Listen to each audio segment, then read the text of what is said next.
Hello, Super Spicy Indian Restaurant. How can I help you? Hello, I'd like to order some food, but I've got a few questions first. No problem. What would you like to know? What types of bread do you have? We have quite a few different varieties, but our most popular are chapatis, naan bread, and we also have poppadoms. What's the difference between them? Chapatis are just a simple round bread. It's flat.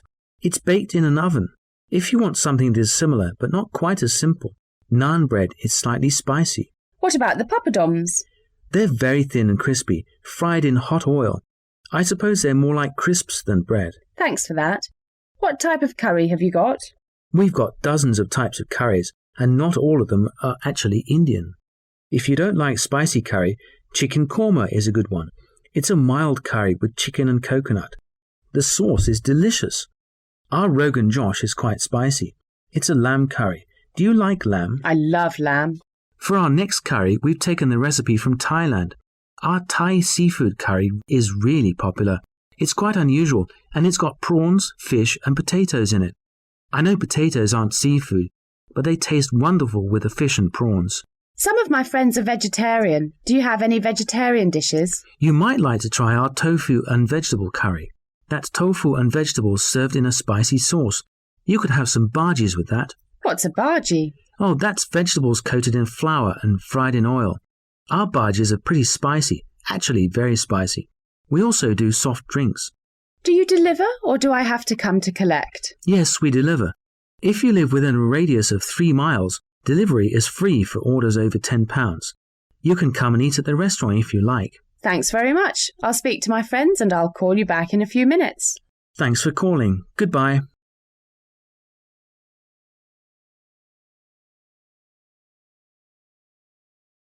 The Swan Hotel is a pretty small hotel. The good thing about it is that it's not far from the airport, which is handy when you're travelling abroad. Of course, that means it's not in a very nice area, so it's not ideal for tourists who want to go out at night or go shopping, although you can easily get a bus into town if you want. All 35 rooms are double rooms, and all of them have ensuite bathrooms. They have nice big bathrooms with a bath and a shower. Each room also has a normal TV, a trouser press, and a safety deposit box for keeping your valuables in. I suppose it's a typical business traveller's hotel, but it's also okay if you're just staying overnight to take an early flight. Although there's no web access there, their website is really good. It's very informative and you can book rooms online. They take all major credit cards. The Sunrise Hotel is a lot closer to the centre of town, so it's probably a bit more expensive than the Swan. It's within walking distance of Theatreland and the big shopping centres. If you don't want to go out, you can stay in and watch satellite TV. There's a honeymoon suite if you're feeling romantic. They serve a really huge English breakfast too. All the bathrooms are en suite, if a little on the small side. Every room has a broadband internet connection, although you have to pay a small charge for that. Oh, if you really want some luxury, book the honeymoon suite. It has a jacuzzi. Also, all the rooms have free movie channels on the TV, which is good if you're feeling a bit tired. It's a bit strange, though. You can only pay in cash or by cheque. It's a long way to the airport, though. The Backpacker Hotel is a budget hotel pretty near the centre of London. They say they're only 2 minutes from the underground station, but you have to walk quite quickly. I reckon it's about 10 minutes, but that's still good. You can take the underground when your flight lands, although it takes more than an hour to get there. It's a long way. They've got 60 rooms, which are quite basic but warm. They have shared bathrooms, so if you want ensuite facilities, you'll have to go elsewhere. They don't have an internet connection in your room, but they have a little room which they call their business centre. It has a fax machine and an internet connection if you want to plug in your laptop. That's pretty good for a cheap hotel. They take cash only.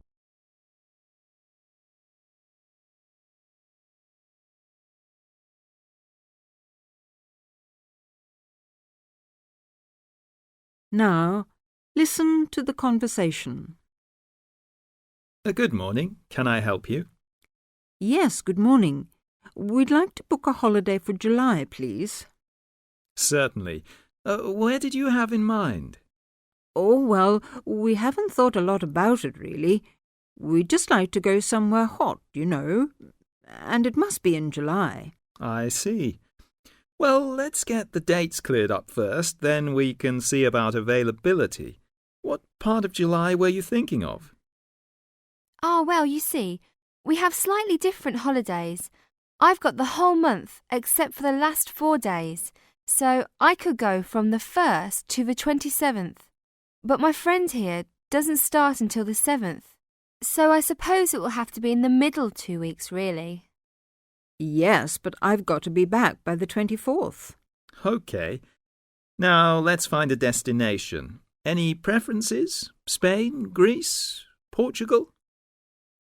Oh, not Spain.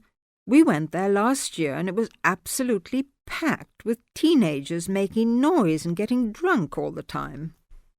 Yes, it was terrible. We definitely want somewhere quieter this year. Well, of course, it depends more on the resort rather than the country. There are resorts in every country which cater for the family or the slightly older person. They're usually a shade more expensive, though, as you might expect. Oh, well, we don't mind paying a bit more if it means more peace and quiet, do we? Definitely not. It'd be well worth it. All right, let's have a look at what we've got on the computer. July. Was it 10 or 14 nights you wanted? Oh, the fortnight, please. Right. Well, let's start with Italy. We've got 14 nights bed and breakfast in Sorrento for £345 from Manchester on the 14th. Or we've got... No, wait a minute. That's no good for me. We wouldn't get back till the 28th, and I've got to be back at work before that. Ah, yes. How about Opatija? 2 weeks half board. Where's that? Yugoslavia, madam. Northern part. Nice little place. That would be £310 from Manchester again. Yugoslavia? Oh, but I've been told the beaches aren't very nice there. Well, again, it depends on where you go. In Opatija, they have those big wooden platforms, you know, with sunbeds. So there's no beach as such, but the water is beautifully clean and... Oh, no. I think we prefer a real beach. You know, I like a bit of sand. Huh. All right. How about Greece? The Greek islands. We have several holidays there. Spetsa, Kos, departures every Tuesday. And it's quite economical, really, because it's all on a self-catering basis. So? Oh, what about hotels? We'd prefer to be in a nice hotel, I think. What about you, Kath? Oh, yes. I can't be bothered with cooking your own meals and all that sort of thing. I like to forget about all that when I go on holiday. Well, I'm afraid it's all self-catering we do for the Greek islands. How about the mainland? There's a dual centre holiday here, Athens and Delphi, 7 days in each. That would come to... Oh, just a minute. Isn't it a bit sweltering in Athens at that time of year? Well, it's not exactly the coldest place in Europe. Let's see. The average temperature in July is 29 centigrade. That's 81 Fahrenheit. Oh, God, no. I think we'd just die in all that heat. I mean, the coast's bad enough, but in a city... All right, let's try somewhere else. How about Portugal? Oh, that sounds great. We've never been there, have we?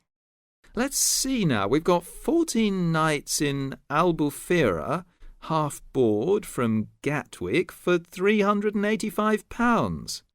Albufeira? Oh, wait a minute. Did you say the flight was from London? Oh, well, really, we'd prefer a flight from the north somewhere. Manchester, perhaps. Or even Glasgow.